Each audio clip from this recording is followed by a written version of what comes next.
True life is not fellowship. It's discipleship. It's not living. It's life. It's not religion. It's kingdom.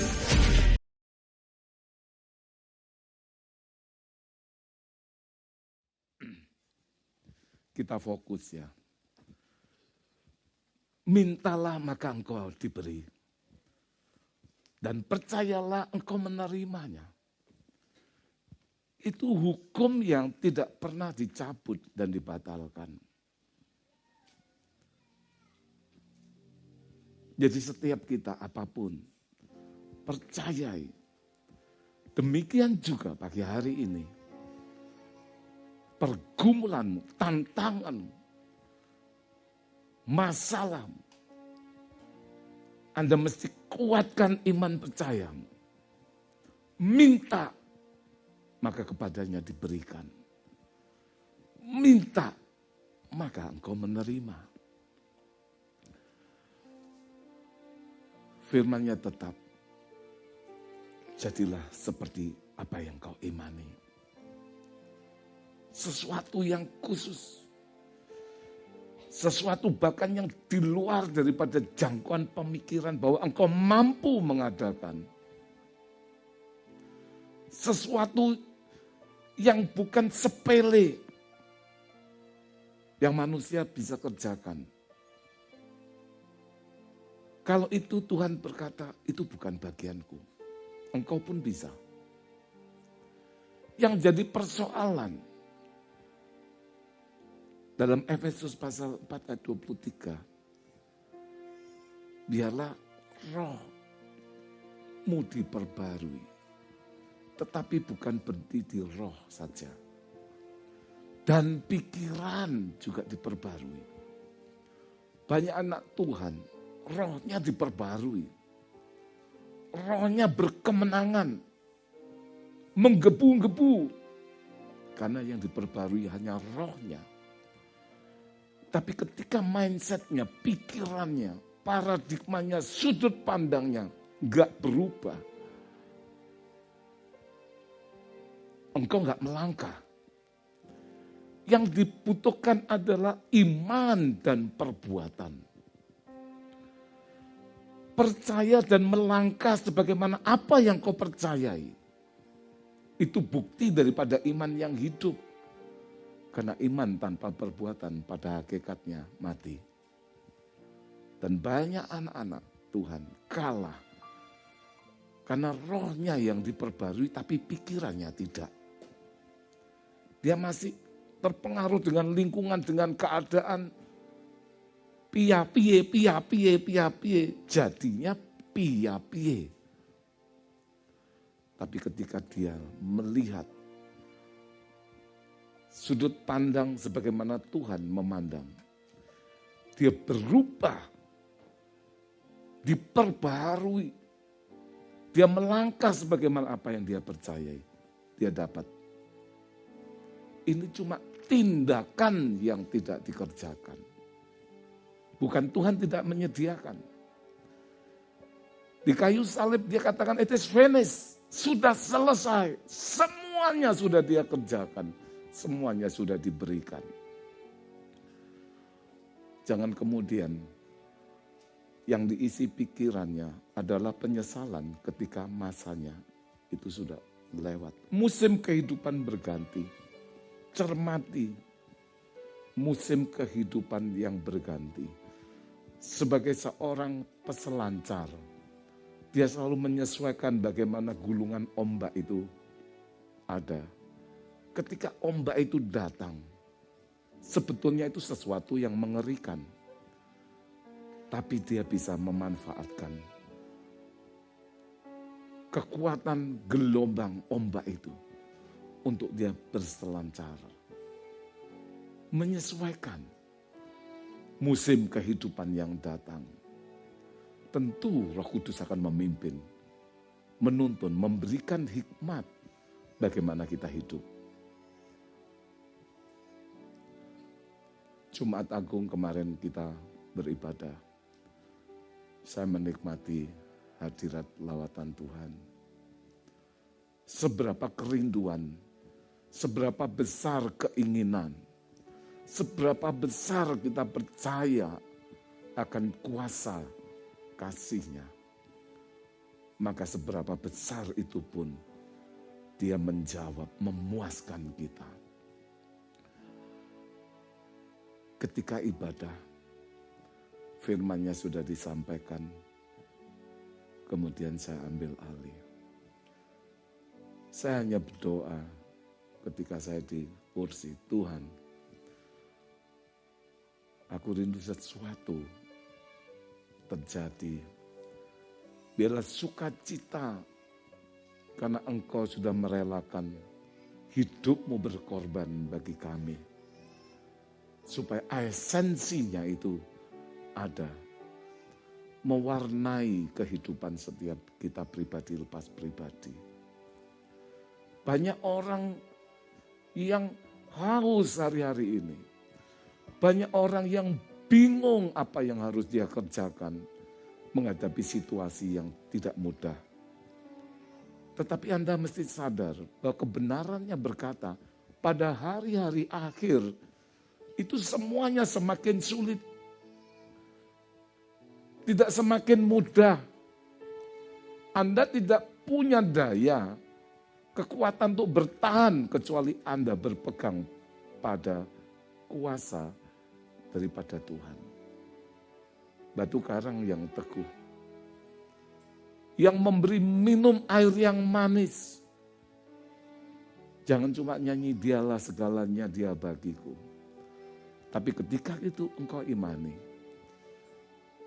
dicicip seperti air madu yang manis. Saya percaya itu adalah iya dan amin. Bagi setiap kita yang merindukan, supaya kita dipuaskan di dalam anugerah kuasa belas kasihan-Nya. Ketika saya menyampaikan sesuatu, kita sama-sama menyembah.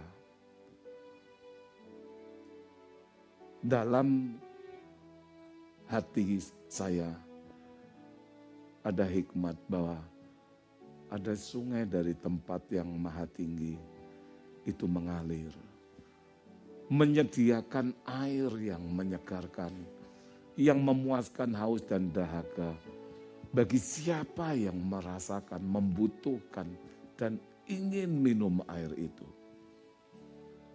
Dan kemudian saya maju ke sini, saya katakan, minum air dari sungai yang tempat maha tinggi. Dalam hati kecil saya, ini ibadah sudah cukup lama, mulai jam 5. Nah ini sudah jam 7, sudah 2 jam. Tapi saya mau taat, saya mau mengalir. Ada dalam pengertian saya, ini altar call. Cuma saya lihat jam, jam 7:04 sudah. Saya minta konfirmasi. Dan saya kemudian dari belakang pendoa kita Cik Novik datang bawa kertas altar call. Ternyata istri saya juga dapat hal yang sama. Saya tahunya baru setelah pulang di rumah cerita. Saya panggil altar call. Saya percaya Roh Kudus yang melayani Anda masing-masing. Sebagaimana kerinduan Anda, Dia puaskan. Setelah selesai pulang malam saya merenungkan. Dan saya bersyukur, Tuhan terima kasih. Masalahnya adalah di hati setiap kita pribadi lepas pribadi. Bagaimana kita menyediakan supaya kita dipenuhkan. Ada sedikit kesaksian. Setelah saya pulang di rumah saya di WA. Kesaksian ini supaya menguatkan setiap kita. Bahwa Dia itu ada. Kuasanya tetap sama dahulu sekarang sampai selama-lamanya. Saya panggil Saudara Elta, di mana Saudara Elta? Ayo mari kita dengarkan kesaksiannya sejenak. Ya.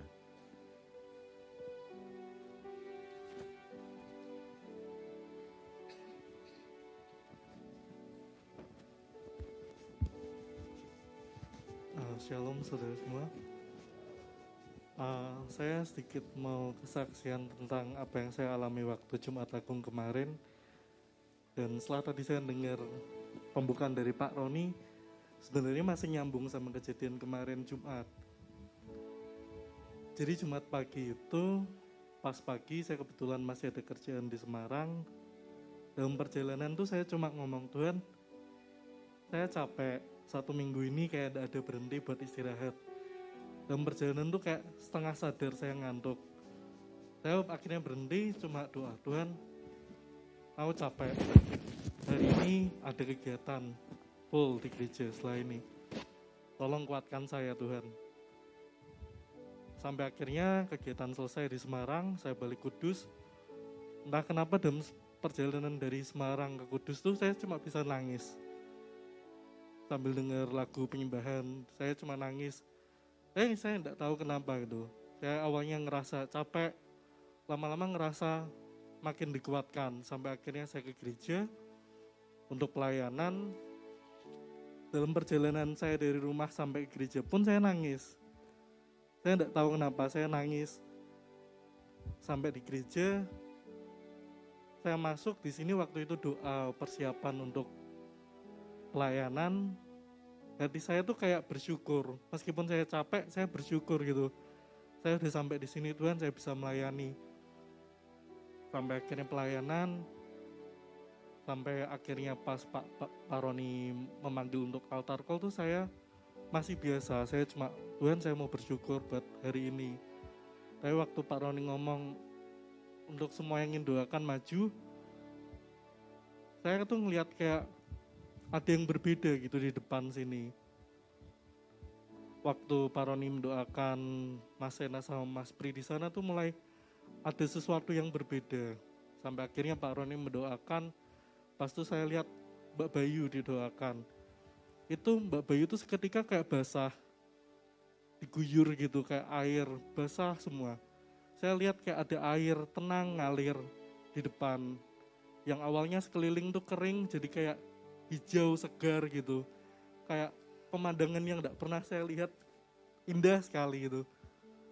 Dari panggung saya ngeliat dari kaki saya tuh kayak ada sesuatu yang mengalir ke depan, membentuk suatu sungai di depan. Dan pas Pak Roni mendoakan, orang-orang tuh kayak indah sekali gitu, kayak sesuatu yang tidak pernah saya lihat. Kayak orang-orang yang awalnya kering bisa jadi bangkit kembali, kayak sesuatu yang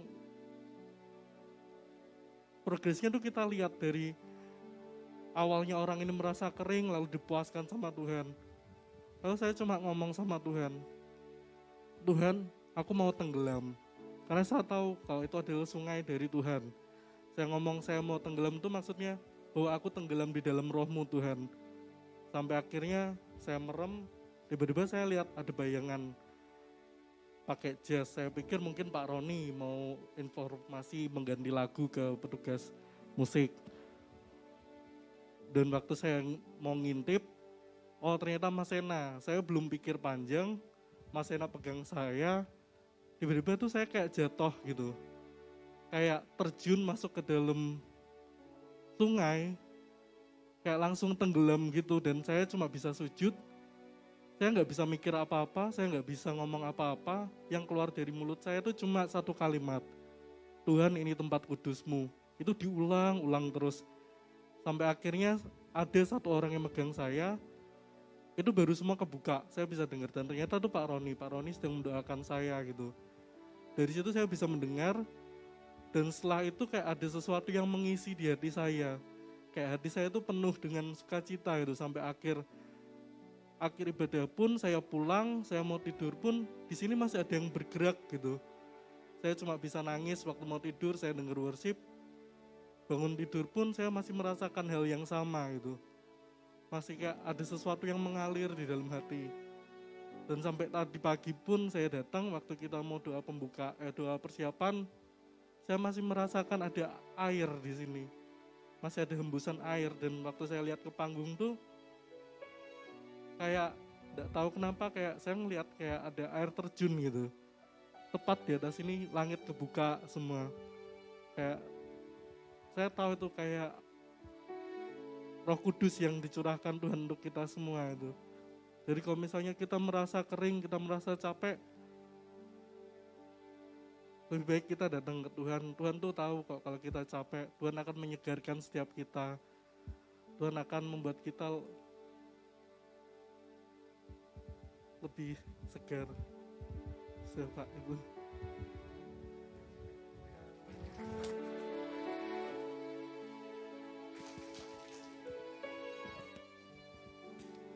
Tes. Segala kepujian, hormat, syukur, kemuliaan hanya bagi Yesus. Diperlukan rasa haus dan lapar untuk beroleh kepuasan daripada apa yang Tuhan sediakan. Pagi hari ini firman-Nya panjang. Anda perlu perhatikan baik-baik. Dia bangkit, dia menang. Dan kemenangan itu diberikan kepada setiap kita. Tapi tolong diperhatikan, direnungkan. Ketika seorang yang bersalah karena berbuat jahat, dia dihukum. Dan hukumannya itu selalu setimpal dengan perbuatan kejahatannya.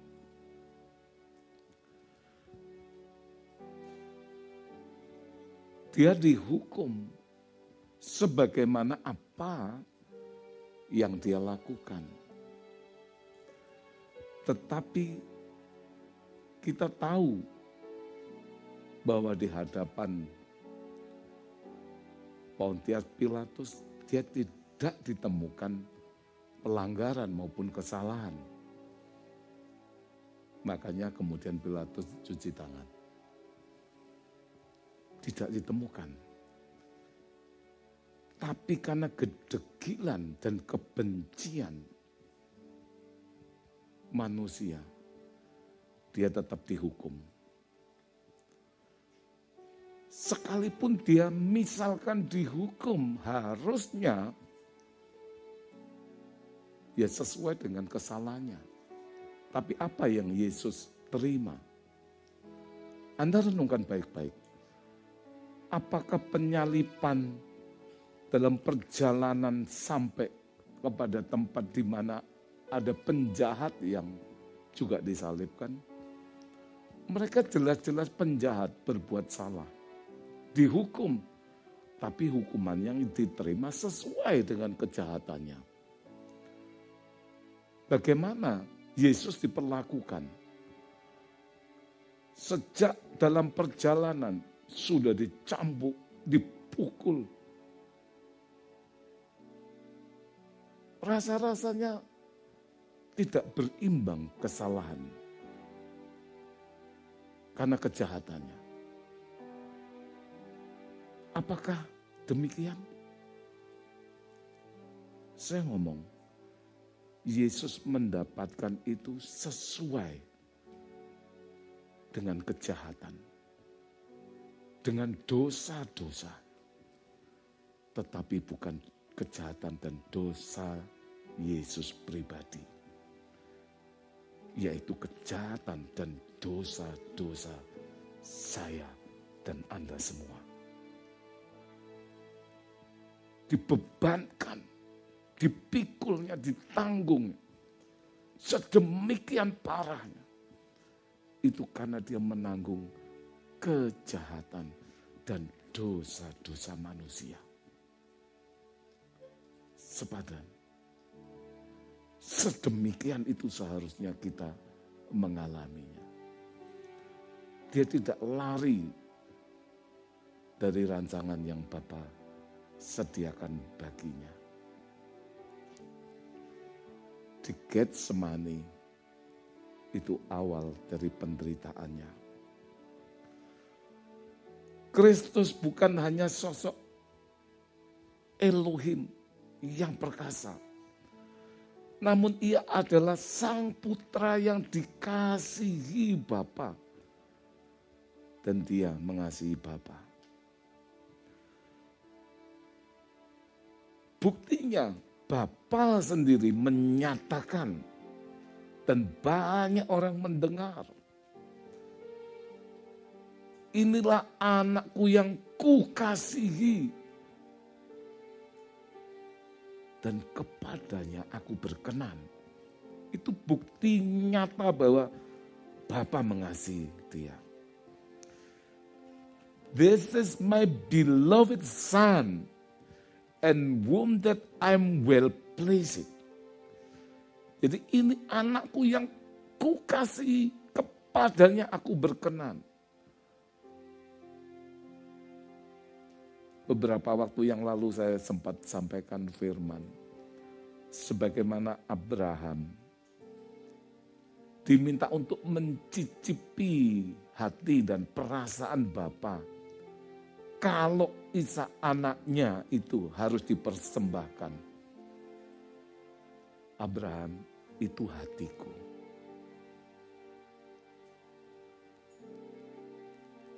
Itu hatiku. Sebagaimana Tuhan juga mengajar Hosea, kawini itu perempuan sundal. Sudah dikawini, menyimpang lagi, cari dia. Udah minggat, suruh cari lagi.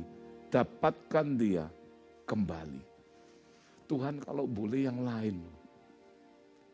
Kamu tahu, coba perasaanmu itu yang kamu alami itu seperti perasaanku mempelai-mempelaiku melakukan persundalan.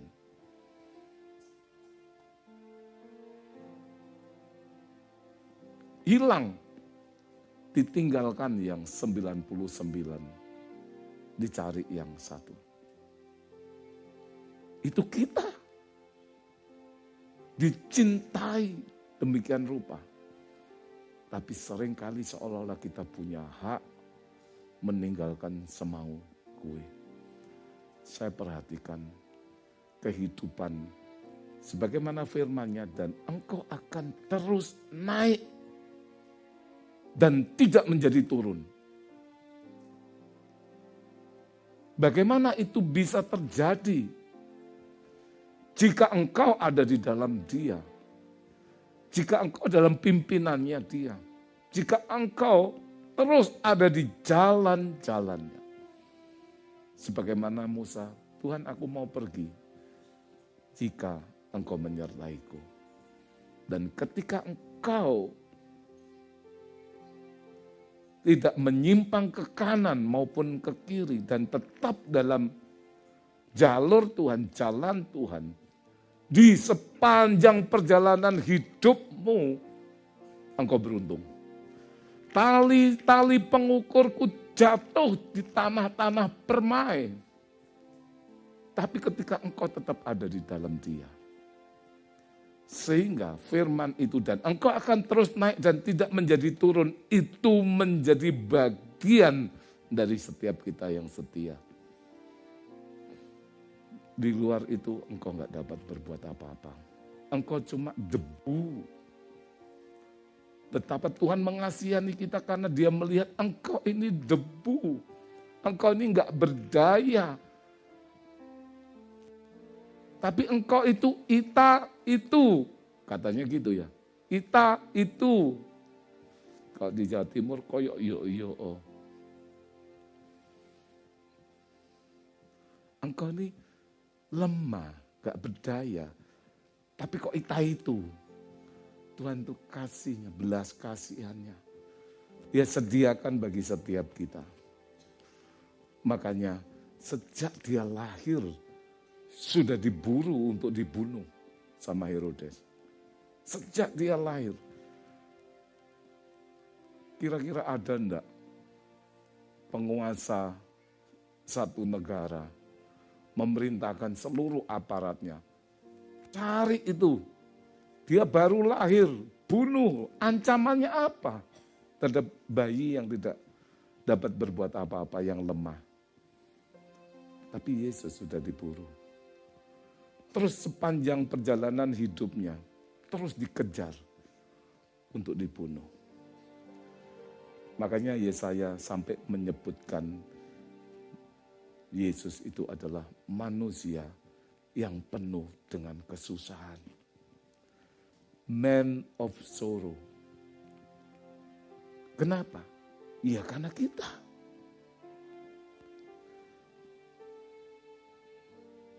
Tetapi itu tidak berarti bagi dia. Penderitaan menjadi korban penebus dosa melalui kematiannya di atas kayu salib. Itu adalah penderitaan yang berbeda. Seperti halnya kita menderita apa? Beras tinggal sak cangkir, pikir. Hari ini nggak ada daging, terus yang dipikir itu terus. Padahal itu cuma gaya hidup. Untuk makan, minum, Tuhan jamin, Tuhan pelihara. Yang nggak kuati itu ketika ini handphone keluar Apple seri 15, wah itu.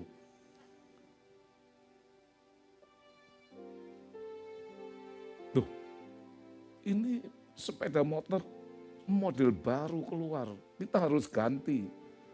Gaya hidup, lifestyle, itu yang menjadikan kita kekurangan. Pak, tetangga kita beli kulkas, coba dilihat Bu, berapa pintu? 3 pintu. Besok tak pesankan pabriknya, 6 pintu. Jadi lifestyle yang kita buat, yang kita ciptakan itu mengsengsarakan kita. Makan, minum cukup, sandang pangan cukup. Tetapi begitu kita tergiur dengan promosi, lihat Shopee lah, lihat Tokopedia, Bukalapak, Bibli atau apa semua dibuka. Semua kok promo ya. Mikir sudah. Bagaimana supaya dapat mudah pinjaman online, beli. Habis itu bingung. Gaya hidup. Kalau Anda tahan, ya, Anda kelola dengan bijaksana, nggak terpengaruh hal-hal yang seperti itu, saya percaya Tuhan kita Tuhan yang bertanggung jawab. Burung di udara, dia pelihara. Bunga bakung di lembah, dia hiasi. Apalagi manusia. Jangan cuma hanya bisa nyanyi ojo sumelang, tapi setelah itu sumelang terus.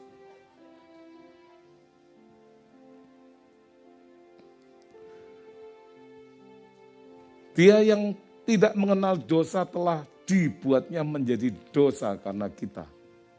Dalam 2 Korintus pasal 5 ayat 21. Bagaimana Yesus disalibkan jika dibanding dengan para penjahat yang disalibkan? Kenapa perlakuannya berbeda?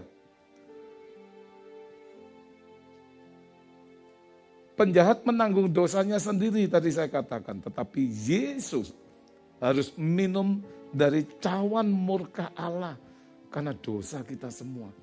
Kumpul di situ semua. Di tenggaknya. Sehingga hukuman itu seturut dengan cawan murka Allah. Karena kesalahan pelanggaran dosa-dosa umat manusia. Dia minum karena kita. Penderitaan ini tidak hanya saat ia tergantung di atas kayu salib. Melainkan dimulai sejak ia masuk ke Taman Getsemani. Dikatakan dalam Matius pasal 26 ditulis di situ, maka mulailah ia merasa sedih dan gentar. Lalu katanya kepada mereka, hatiku sangat sedih seperti mau mati rasanya. Apakah kesalahannya dia? Tidak ada. Tapi kenapa dia sedih? Rasanya kayak mau mati. Bahkan dikatakan ia sangat ketakutan dan makin bersungguh-sungguh berdoa. Peluhnya menjadi seperti titik-titik darah yang bertetesan ke tanah. Apa bergumulannya? Dia harus minum cawan murka Allah menggantikan kita. Lalu apa ketakutan Yesus di Getsemani? Percayalah Tuhan, bukan takut akan sakitnya cambuk paku yang ditancapkan di tangan dan kakinya. Karena dia justru pergi datang ke kota itu untuk menerima. Kalau dia nggak terima, dia menghindar. Ini dia datang untuk ngalami itu. Dia nggak takut dengan rasa sakit. Yang ia takutkan adalah ia kehilangan perkenanan dan kasih Bapa yang ia miliki selama ini. Yang sejak semula ia begitu dikasihi Bapa dan ia begitu mengasihi Bapa. Dia takut kehilangan, inilah anakku yang kukasihi. Kepadanya aku berkenan. Itu yang dia takutkan kalau dia tidak taat kepada apa yang Bapa rancangkan. Menebus, memberikan pengampunan kepada salah dosa setiap kita. Di Getsemani, waktunya tiba, ia harus minum cawan murka dari sosok yang ia kasihi. Itu adalah sebuah penderitaan dan rasa sakit yang tiada terkira. Karena ia menerima murka dari pribadi yang ia kasihi, yaitu Bapa sendiri. Apalagi yang ia takutkan, itu memang terjadi. Itulah sebabnya di atas kayu salib ia berseru, Eli, Eli, lama sabachthani. Allahku, Allahku, mengapa engkau meninggalkan aku? Jadi penderitaan Getsemani memberi pelajaran kepada kita semua. Kita yang sebelumnya bukan anak telah dijadikan anak. Yang sebelumnya terhilang menjadi anak-anak yang dikasihi Bapa dan dikasihi Kristus. Jadi perkenanan Bapa dan Kristus yang dinyatakan oleh Roh Kudus adalah harta yang terbesar di dalam hidup kita. Kehilangan terbesar yang membawa penyesalan dan penderitaan terbesar ketika seorang yang pernah mengalami kasih Tuhan, namun mereka kehilangan. Penyesalan memang selalu datang di akhir. Tapi bagaimana kita mengendalikan, biarlah hati kita bijaksana. Tidak hidup sembarangan, hidup semau kowe, ngikuti keinginan, ngikuti semua tren, dan segala macam, tetapi kehilangan kasih karunia hadirat Allah. Itu orang yang paling menderita dalam kehidupan di dunia. Getsemani mengajarkan kepada kita kehilangan terbesar adalah kehilangan hadiratnya. Kehilangan perkenanannya, bukan kehilangan lainnya. Getsemani mengajar kita jangan takut kepada apa yang manusia lakukan. Yang dia dapat membunuh tubuh tapi tidak dapat membunuh roh. Tetapi takutlah kehilangan akan kasih Tuhan. Anugerahnya. Jadi pasca ini marilah kita merenungkan betapa penderitaan Kristus itu karena kita. Seharusnya kalau itu diambil alih, kita perlu bersyukur kepadanya. Kita bersukacita akan kuasa kebangkitannya. Jangan datar. Esensinya Anda harus dapatkan. Ketika ada orang punya hutang 1 miliar misalkan. Kalau tidak bayar, dia kena masalah. Di saat dia tidak dapat berdaya apapun. Kemudian ada Tuhan yang baik hati yang menolong. Tak bayar, kamu gak usah hutang. Masa gini, terima kasih ya Pak. Cuma begitu aja. Anda bisa nangis, Anda bisa lompat, Anda bisa kegirangan. Mungkin Tuhan yang baik hati itu kemudian jadi idola. Karena dia sang penolong. Itu baru 1 miliar. Ini nyawa, kehidupan dalam kebinasaan yang kekal. Dia gantikan dengan kehidupan yang penuh arti. Ekspresi daripada syukur Anda sebetulnya itu menunjukkan bagaimana rasa syukur Anda kepadanya. Dia Allah yang kuasa, bangkit pada hari yang ketiga. Dia menang. Apa enggak tambah keren yang seperti ini? Dia bukan hanya menghapus dosa, memberikan pengampunan, membebaskan. Terus kemudian di hadapan tujuan Anda dibenarkan. Kemudian Anda dimerdekakan. Tuhan yang baik hati tidak kemudian menjadi tetap mati, dia bangkit lagi. Wah, kalau ada yang seperti ini bukankah spektakuler?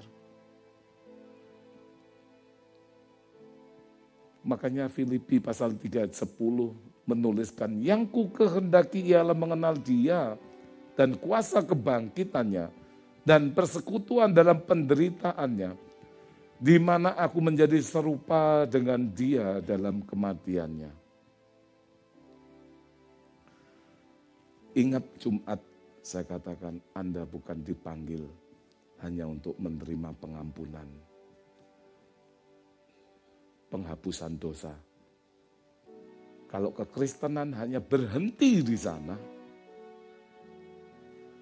itu bukan apa-apa. Tapi rancangannya bukan hanya berhenti memberi Anda pengampunan dan penghapusan dosa. Itu gate-nya, itu pintu masuknya.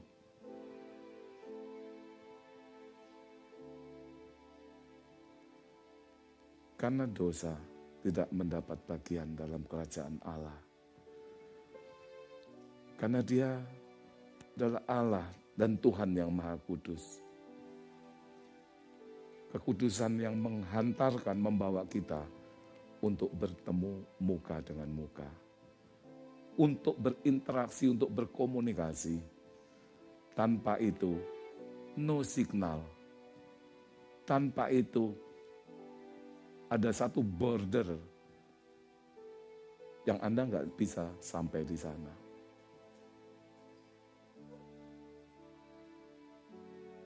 Jadi untuk ketemu, untuk bersekutu, untuk lebih berintimasi, Anda perlu diampuni dosanya. Dosanya harus dihapuskan.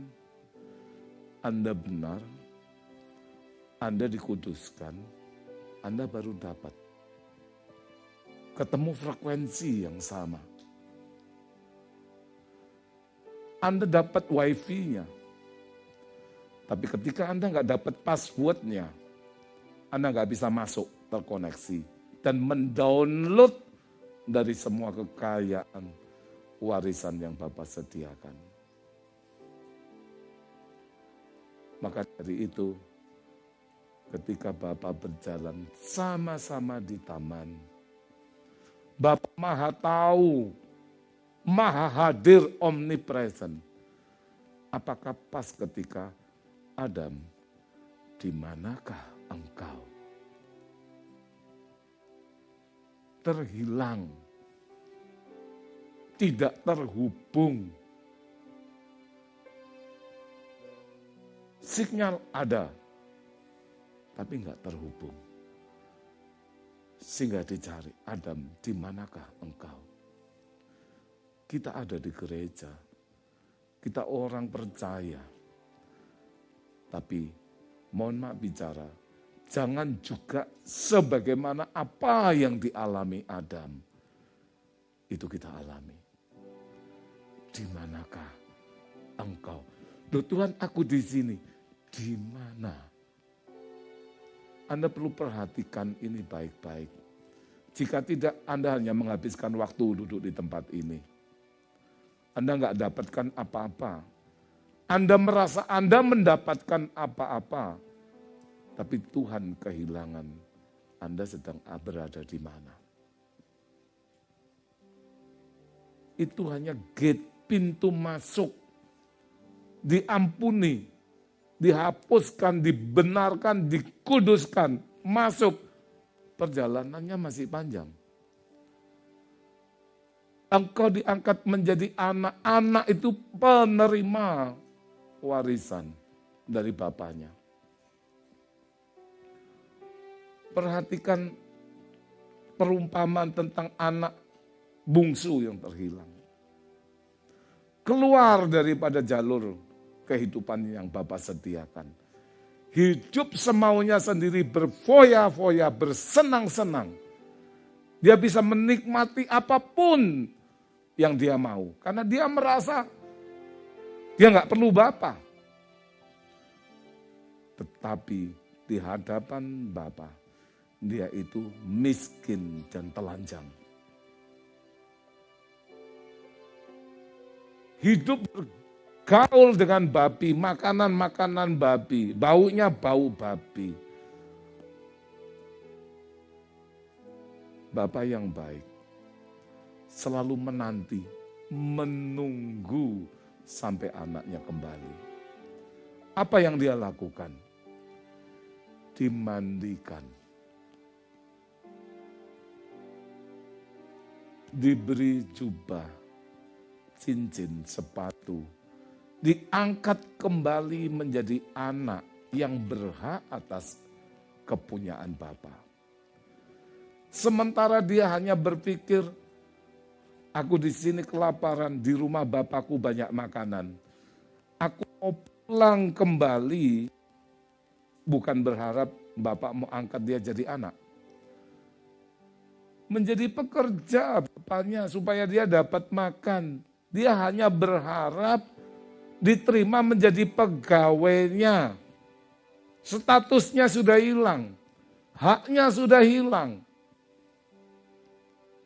Tapi Bapa yang mencintai setulus hati, dipeluknya masih bau babi. Anda kalau kerja di kandang babi, setiap hari kumpul babi, ya baunya ya bau babi. Nggak ada, oh baunya sate, ya itu kalau sudah dibakar. Ya. Istri saya ini penciumannya tajam. Saya beli sate itu sudah berusaha menghindar agak jauh gitu ya. Makan sate ya. Nggak tak bawa pulang gitu ya. Dan makan di tempat gitu. Ketika pulang itu saya enggak ngomong apa-apa, langsung kok bau sate tadi habis makan sate. Ketemuan juga gitu ya. Anda tahu enggak? Bakul sate, terus bakar sate terus mulai pagi sampai siang atau siang sampai sore. Anda jangan khawatir, dia enggak bakal kecut, baunya sate. Jadi Anda kumpul siapa, Anda akan menjadi seperti siapa. Kalau ini tinggal di kandang babi, ya baunya babi.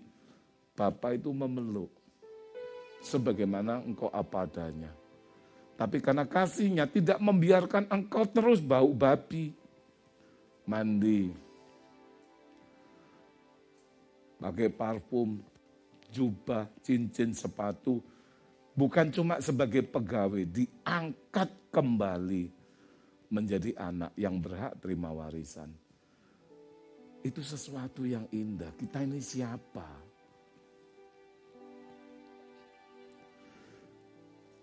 Mari kita lanjutkan. Ketika diampuni, ketika sudah ditebus. Tetapi kita perlu penahiran. Sebagaimana kayak orang kusta. Dalam kitab Imamat dituliskan ketika seorang mengalami kusta, ia harus keluar dari perkemahan, meninggalkan komunitas. Bahkan hidup di luar gerbang kota. Bahkan ketika ia sembuh dari kusta, ia tidak dapat serta boleh kembali ke perkemahannya. Dia harus ditahirkan dengan menerima percikan darah yang dicampur air. Sebanyak apa? 7 kali. Dari imam, inilah yang harus menjadi hukum tentang orang yang sakit kusta pada hari pentahirannya. Ia harus dibawa kepada imam.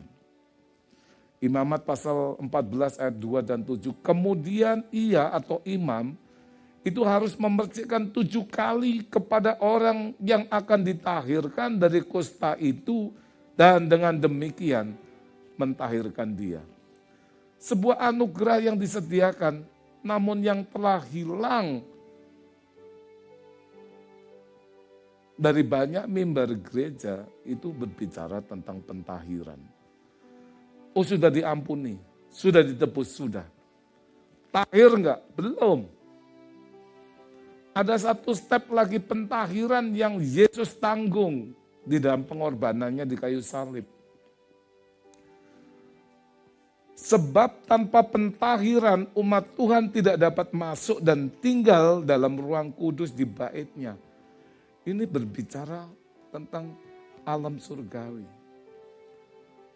Pengampunan adalah anugerah yang dibayar dengan mahal oleh Kristus. Bahkan firman-Nya mengungkapkan sesungguhnya pengampunan dan kesembuhan itu ada berdampingan.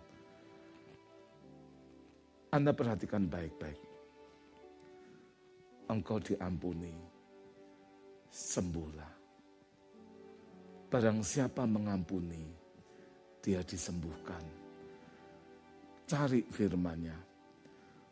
Pengampunan dan kesembuhan itu satu paket. Jangan berharap engkau sembuh, berdoa memohon kesembuhan tanpa engkau melepaskan pengampunan terlebih dahulu. Saya enggak salah, Pak, enggak jadi soal. Memberikan pengampunan itu sama dengan membuka diri untuk dapat menerima anugerah ilahi. Pak, saya ngalami itu. Wah, itu salah, Pak. Itu salah. Sualah kabeh, Pak, pokoknya. Aku tok sing bener. Anda sakit.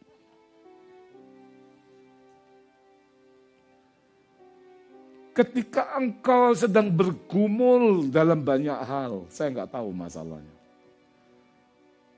Dan Anda tetap bersitegang, bersikuku bahwa saya benar. Yesus paling punya hak itu. Apa salah saya? Kok saya disalibkan? Apa dosa saya? Kok saya dicambuki? Saya benar. Saya tidak mau, kita tak dapat anugerah. Jangan menggenggam kepahitan. Jangan menggenggamnya. Karena untuk menerima, Anda harus melepaskan. Untuk menerima, Anda harus membuka tangan. Diberkati untuk diberkati. Maka kalau engkau tidak mengampuni, kepadamu juga tidak diampuni. Melepas itu membuka tangan. Ada melepas. Sudah tak lepas lho, Pak. Iku lho gegem iku lho. Wis tak lepas, Pak. Anda nggak bisa menerima ketika Anda tidak melepas. Ketika Anda melepas, Anda dapat menerima. Saya lama, Pak, sakit gak sembuh-sembuh. Pertanyaannya satu. ampuni semua yang pernah bersalah. Kalau masih ada, datang. Itu bukan sesuatu yang merendahkan tingkat sosial. Loh, aku gak salah kok suruh maaf. Yo, dia yang harus. Benar, dia yang harus. Tetapi ketika engkau yang tidak bersalah, engkau yang datang, itu sesuatu yang indah di hadapan Tuhan. Siang hari ini, hilangkan segala kepahitan, salah, dosa, pelanggaran. Anda harus bertindak. Jika Anda berharap menerima anugerah ilahi yang Tuhan sudah sediakan bagi setiap kita masing-masing. Pak, bojoku terus gak mungkin lah kalau minta maaf. Ya doakan. Kalau orang laki-laki salah, untuk membela diri, dia merasa benar sendiri dan dia marah dulu supaya istrinya gak berani. Laki-laki. Laki-laki di sini enggak, saya sih seperti itu. Kalau salah nutupi, ya disian ngamuk sih. Ngamuk dulu, istri sudah enggak berani. Itu benar, maksudnya bener dewi.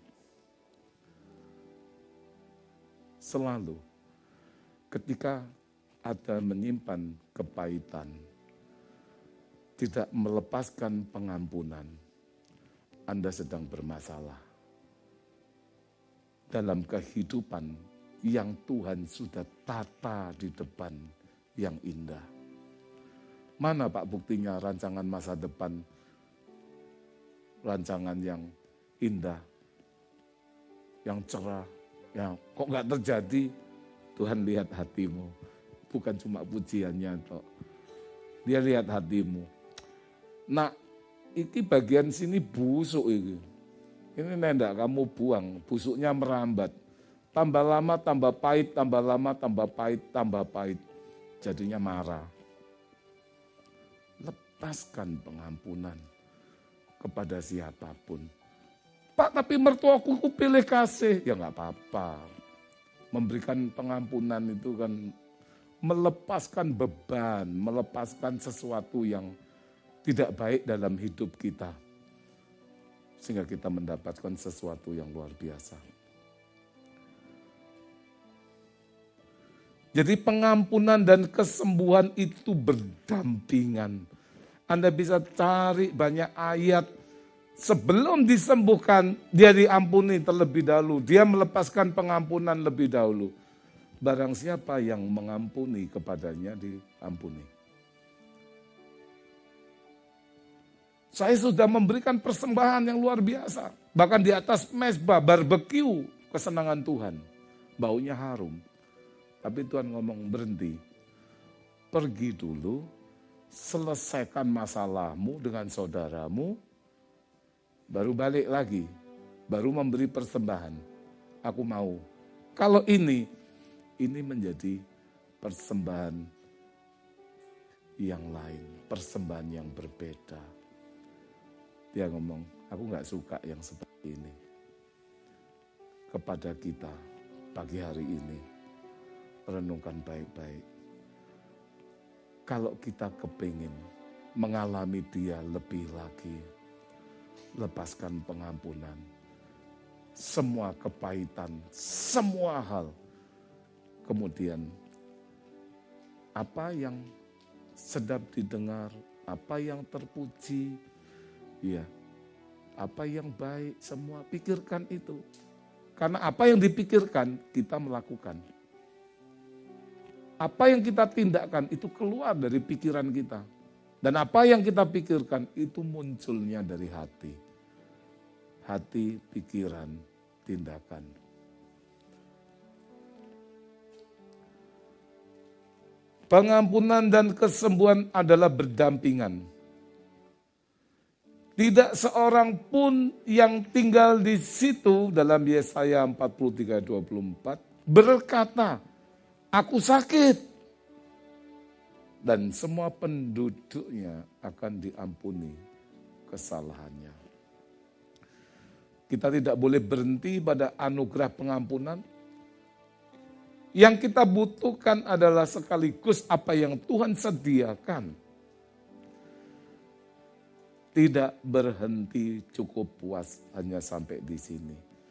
Paskah kebangkitan Tuhan, Tuhan menang atas segala kuasa, dosa dan maut. It's okay, itu Tuhan. Tapi bagaimana dengan kepribadian, kehidupan yang kita alami? Seringkali orang bangga, dia sukses. Tahu nggak kamu? Temanku itu, teman baikku. Iya, kamu?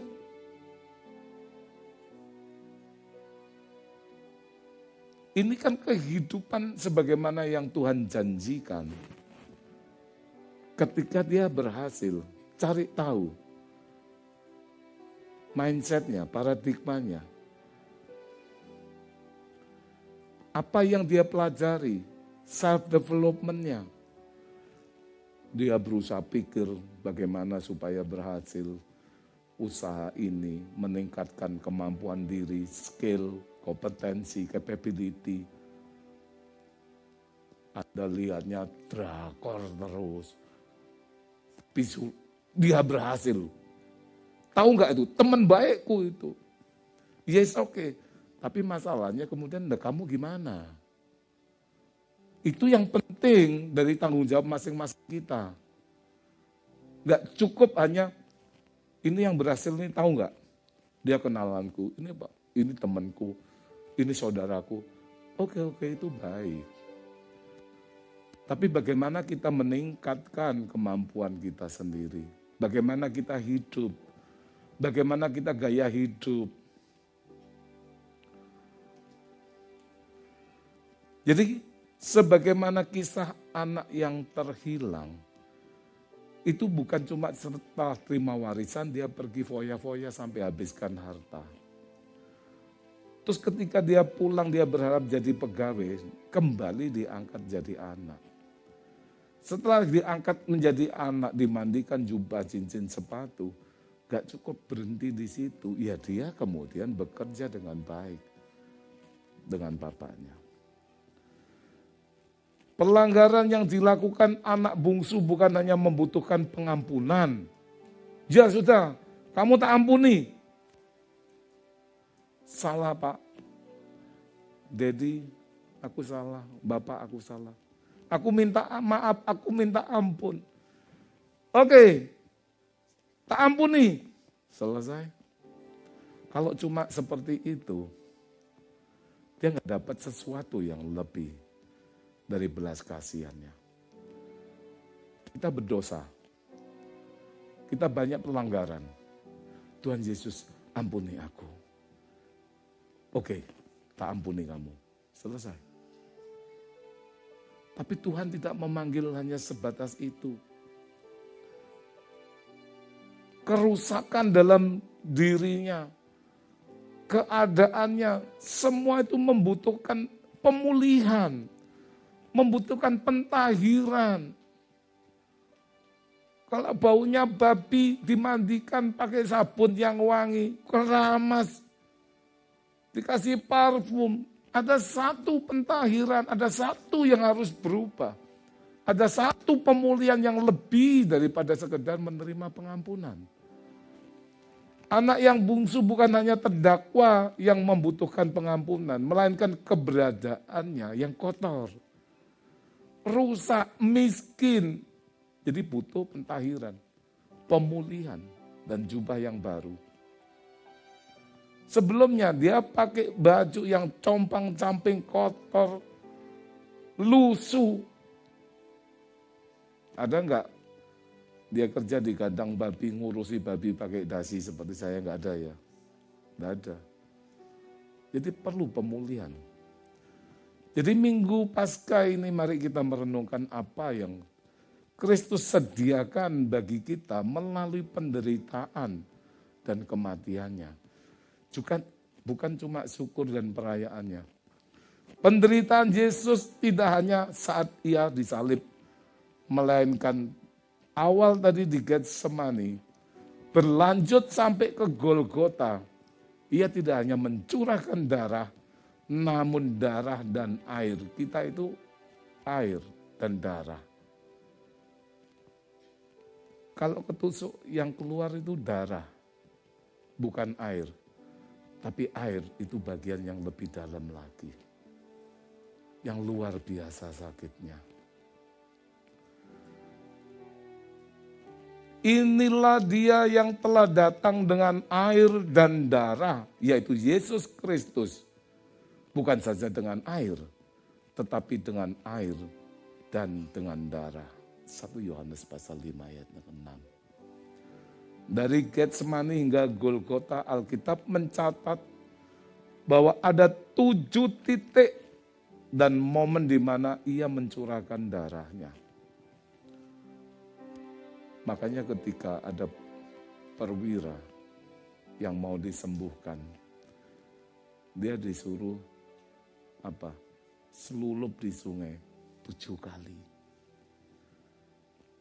Memangnya di negaraku tidak ada sungai yang lebih bersih dari ini. Tapi kata hamba Tuhan itu, masuk, selulup 7 kali. Dan ketika dia mentaati 7 kali, dia sembuh.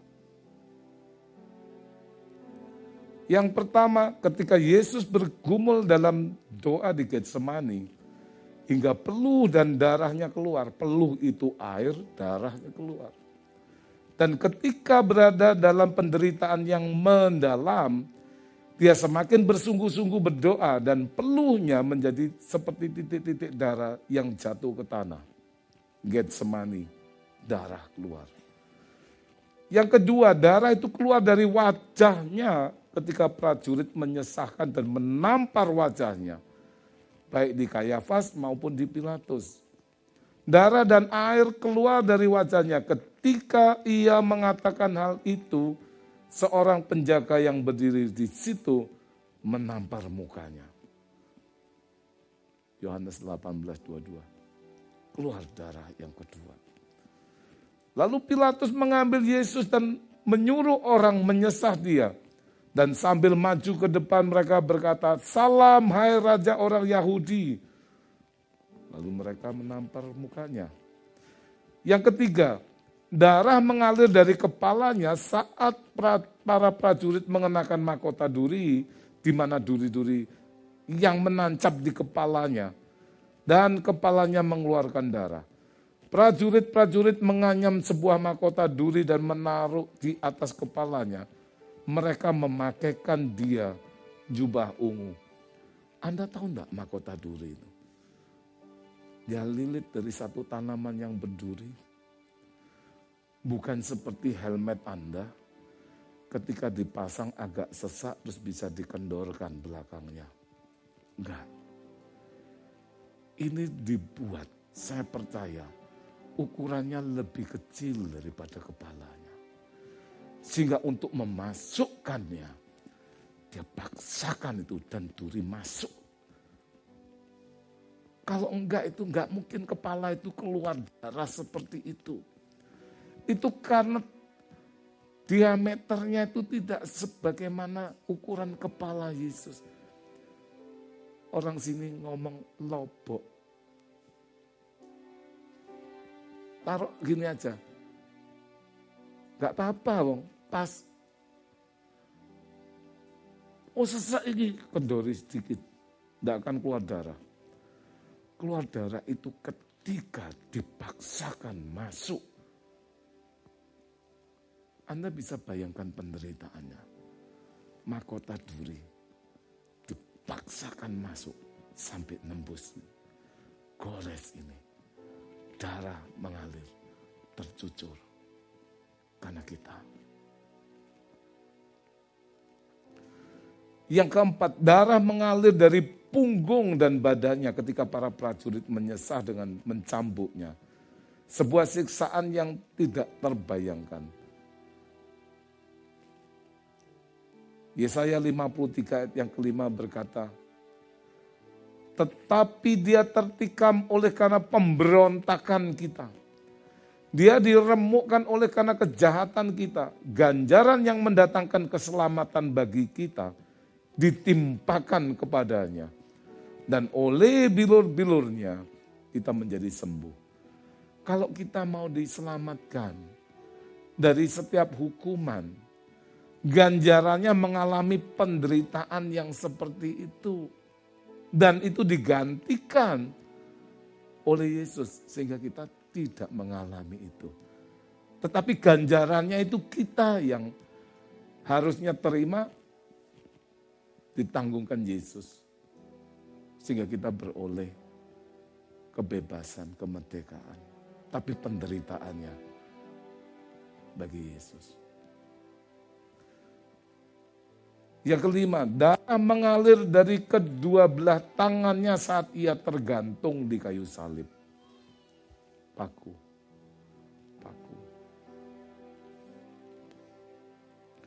Yang keenam, darah mengalir dari kedua kakinya saat ia tergantung di atas kayu salib. Paku. Anda kalau lihat The Passion of the Christ, pakunya segitu gede. Saya langsung bayangkan itu paku bantalan kereta api segitu gedenya itu. Langsung ditancapkan. Das. Telapak ini ditekuk. Nekuk begini itu sakit loh. Kalau lurus gini mending Mas Ian.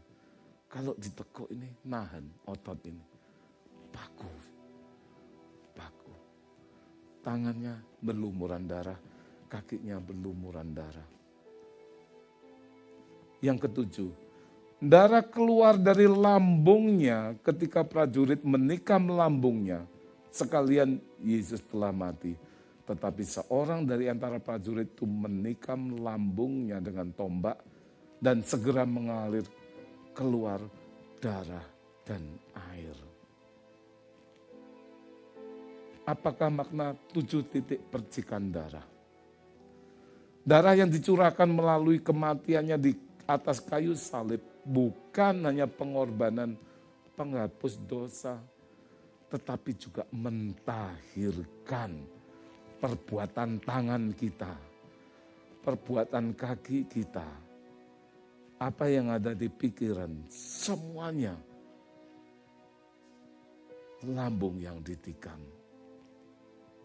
punggung yang diseksa.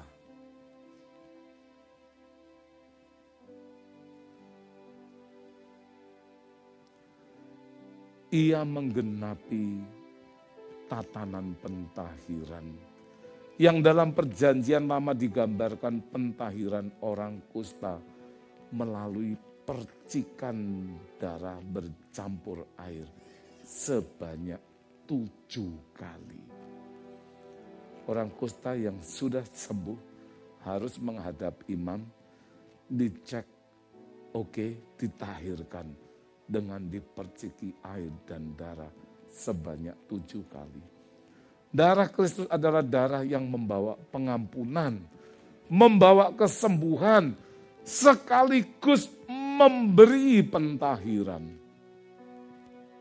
Tapi itu baru awal perjalanan sehingga kita kemudian masuk berjalan bersama-sama Dia untuk menjadi mempelai Kristus yang indah. Sekali lagi, ini sebuah kisah cinta dari Sang Pencipta kepada umatnya, bukan kisah tentang agama. Agama apapun tidak akan menyelamatkan, termasuk agama Kristen. Tetapi pribadi Kristus yang menjadi juru selamat, itu yang membawa kita kepada keselamatan. Maknai Paskah, maknai pengorbanan Tuhan, bukan menjadi cerita yang biasa-biasa, tapi kisah dari Pencipta yang mencintai ciptaannya, yang selalu rindu bersekutu dengan Dia. Dia mengasihi Anda. Dia mengasihi saudara. Untuk itu dia rela berkorban. Panggilan untuk minum cawan murka Allah yang Allah sediakan. Jika engkau mengasihi umatmu, engkau harus menanggungnya. Dan Yesus tidak lari dari tanggung jawab. Dia menghadapinya dan dia menang. Jangan pernah lari dari tanggung jawab hidupmu, apapun sesulitnya. Yesus sudah menjadi teladan. Dia menang atas maut, dia menang atas segalanya. Ketika engkau berjalan bersama-sama dengan dia, engkau menghadapi tantangan kesulitan kehidupan dan engkau tidak lari daripadanya. Kuasa Tuhan yang menyertai itu sanggup memberikan engkau kemenangan atas masalah-masalahmu. Hidup ini ada di dalam tangan kuasanya. Ketika kita melekat kepadanya, dia akan berbicara, memberikan hikmat. Bahkan ketika malam hari pun, engkau sendiri, engkau merenungkan. Firman-Nya berkata, ketika malam hari,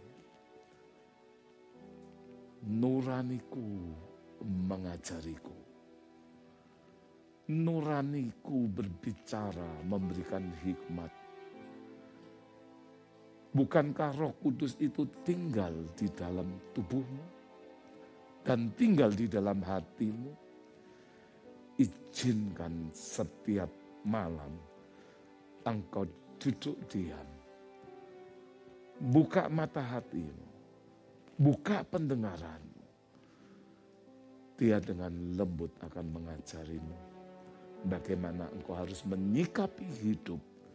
Dia memberikan hikmat dan tuntunan agar engkau berkemenangan. Tuhan memberkati.